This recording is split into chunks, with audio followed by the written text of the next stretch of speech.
Imaginez la situation, un homme de plus prétend être ou est malgré lui considéré comme étant le Messie.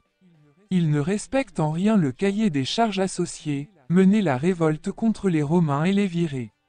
Au contraire, il prône la non-violence et est exécuté de la manière la plus infamante par les Romains. Après sa mort, ses disciples, tous juifs, redéfinissent le concept de Messie pour l'adapter à son histoire et disent qu'il est ressuscité, ce qui n'est pas un miracle courant dans le judaïsme. Malgré cela, des juifs croient en lui. C'est un élément essentiel que le christianisme a par la suite passé sous silence. Au début du christianisme, tous les chrétiens sont juifs. Sans eux, le christianisme serait mort-né.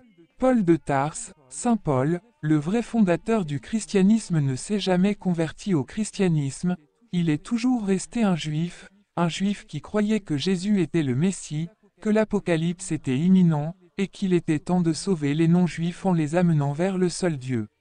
Ces juifs qui croient en Jésus sont rapidement vus comme une menace par les autorités religieuses juives.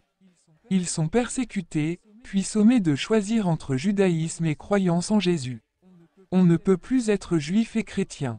On a donc deux religions séparées. Au fil des siècles, la cloison est restée un peu poreuse. Certains chrétiens ont été séduits par le judaïsme et ses lois. Beaucoup de juifs persécutés en Europe ont dû se convertir au christianisme pour ne pas être expulsés, mis à l'écart de la société ou tués.